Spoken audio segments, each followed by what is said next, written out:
शुरू करते जलते हैं।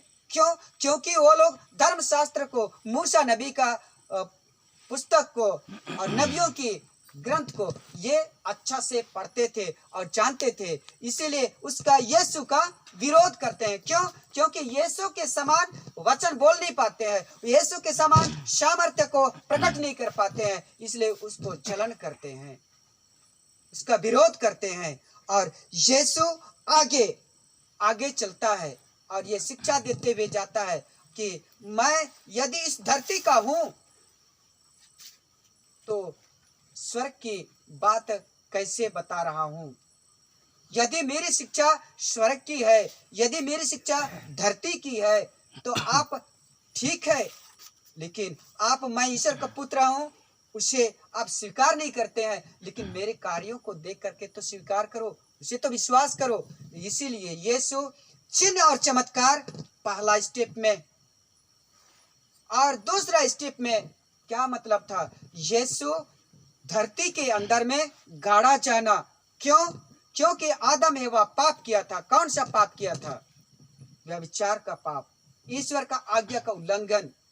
इसलिए यह व्यभिचार का पाप ईश्वर, ये आदि पाप कहा जाता है। ईश्वर इस पाप को करने से ईश्वर अपना महिमा मनुष्य के शरीर में रहने नहीं देता है। आदम हेवा के जीवन से ईश्वर का शक्ति निकल के चला जाता है, इसलिए आदम हेवा उनको दोबारा ईश्वर को देख नहीं पाते हैं। और ईश्वर अपने रूप में बनाया था, अपने सदृश में बनाया था, अपना आत्मा दिया था, इसलिए इंसान जैसे मैं और आप जैसे दिखते हैं वैसा ईश्वर को आमने सामने देखते थे, लेकिन उस समय से ईश्वर उनकी नजर से ओझल हो गया। इसीलिए यीशु इस धरती पर पाप से विजय पाने के लिए जीवन को साधना करते हुए, त्याग करते हुए और प्रमाणित करते हुए लोगों को शिक्षा दे रहा था। और धीरे से और आगे बढ़ते हैं यीशु, और आगे बढ़ते हैं। और यीशु का जब जीवन इतना सटीक था, उसका उपवास और प्रार्थना का जीवन इतना ज्यादा गहराई में था, ईश्वर के साथ बात करता था। और ईश्वर के साथ बात करते करते उन्होंने कहा, हे पिता, मेरी इच्छा नहीं तेरी इच्छा पूरी हो। और जब इसका मृत्यु की घड़ी आने लगा, समय पहुंचने लगा, तो यीशु अपना सामर्थ्य को, ईश्वर का शक्ति को दिखाने के लिए, प्रकट करने के लिए उन्होंने ईश्वर से प्रार्थना की और कहा, तूने मुझे भेजा है और मुझे इसलिए भेजा है कि जो पाप किया है इस धरती पर एक का भी सर्वनाश ना हो। और यीशु को इस चिन्ह चमत्कार के सोच से और उनके कार्यों से इस धरती के विद्वान ज्ञानी उसे क्या समझते थे? ये जोसेफ का बेटा है, ये मरियम का बेटा है, इसलिए चिन्ह चमत्कार दिखाकर लोगों को असमंजस में डाल देता था। मनुष्य की सोच से परे था, मनुष्य के जीवन से परे था, इसलिए ईश्वर का कार्य को संपन्न करने के लिए यीशु पवित्र आत्मा से दिन रात छाए हुए रहता था। Hallelujah, hallelujah, hallelujah. यह पुनरुत्थान का पर्व को साबित करने के लिए यीशु धरती के अंदर 3 दिन, जो दुष्ट आत्मा, जो लूसीफर शैतान, जितने भी लोग मरे थे उसकी आत्मा को धरती के अंदर में रखता था। एक आत्मा एक जगह पर, दूसरी आत्मा दूसरे ठिकाने पर, अर्थात धर्मी का आत्मा एक जगह पर और पापी आत्मा जो पाप करते थे उसकी आत्मा को दूसरी जगह में। और शैतान वहां अपने हाथ में कब्जा करके रखा था, जिसे लूकस का सुसमाचार अध्याय 4 पद संख्या 6 में लिखा हुआ है, यह सब मुझे अधिकार में दिया है, मैं जिसे चाहता हूँ उसे दे देता हूँ। यीशु की परीक्षा लेते समय शैतान कह रहा था। इसलिए यीशु दूसरा स्टेप में मुर्दों को गाड़ा जाता है, वहां आत्मा को छिपाया था वहां उतरता है। Hallelujah, hallelujah, hallelujah, hallelujah, hallelujah. और यीशु को मार डालने के बाद दफना दिया जाता है, गाड़ दिया जाता है। दुनिया की दृष्टि से लोग सोचते हैं इसका जीवन खत्म हो गया, इसकी शक्ति खत्म हो गया, इसका जीवन शैली समाप्त हो गया। लेकिन 3 दिन यीशु पूरी धरती में जितने जगह में मनुष्य जाति का आत्मा को बांध के रखा था, यीशु वहां जाके सबको अपना वचन सुनाया। Hallelujah, hallelujah, hallelujah, hallelujah. अपना वचन सुनाने के बाद यीशु तीसरे दिन में इसलिए धरती से बाहर आता है क्योंकि शैतान सोचता था कि मैं जो काम कर रहा हूं सबसे ऊंचा है।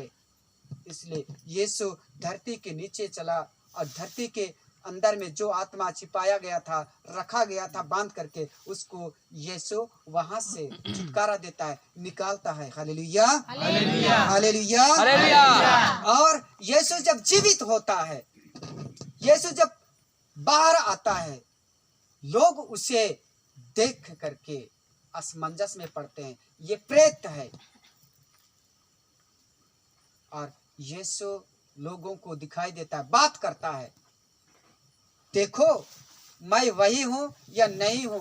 थॉमस के साथ बोलता है, अपना हाथ इधर डालो, मेरे छाती में उंगली रखो, और इस तरह से प्रमाण देता है, तब बात करता है। और जिस शरीर में उन्होंने जीवन लिया, जीवन प्राप्त किया, पुनरुत्थान हुआ, और यीशु का शरीर मनुष्यों के जैसा था। Hallelujah, hallelujah, hallelujah. लेकिन वह शरीर ऐसा था, जो शरीर मैं और आप धारण किए हैं वैसा नहीं था। कैसा था? तो उसका शरीर मांसपेशिया से बंधा हुआ था।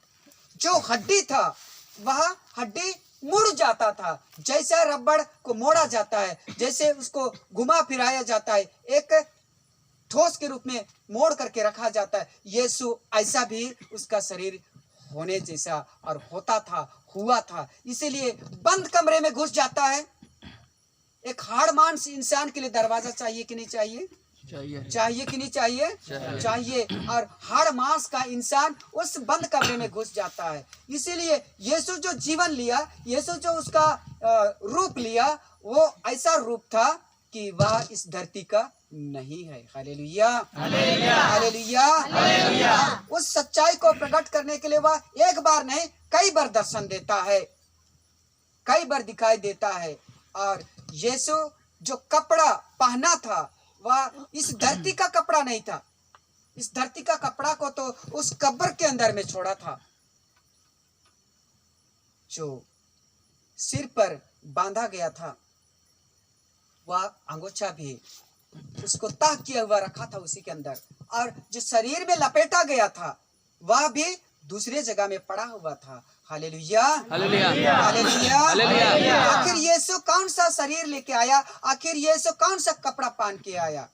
इसीलिए वचन में लिखा हुआ है, जब धर्मियों की आत्माएं पुनर्जीवित होंगे तो वे स्वर्गदूतों जैसे दिखाई देंगे, स्वर्गदूतों जैसे होंगे। और यीशु जब उसे सवाल किया गया, एक व्यक्ति 7 भाई थे, उस परिवार में एक भाई ने शादी किया और मर गया। इस तरह से 7 भाई उसके साथ शादी किए और 7 के 7 मर गए।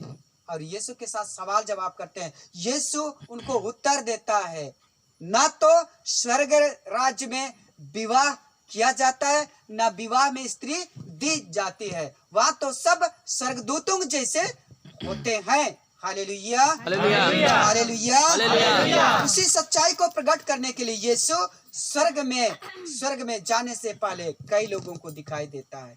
और आज सब इंसान मरता है और मरेंगे, लेकिन एक दिन वह इंसान, जो व्यक्ति यीशु को विश्वास किया है, यीशु पर विश्वास किया है और उसके वचन के अनुसार जीवन बिताता है, शिक्षा के अनुसार चलता है, और उसका इस धरती पर एक बार मृत्यु तो हो गया, लेकिन दूसरा मृत्यु नहीं होगा। दूसरा मृत्यु अर्थात नरक दंड।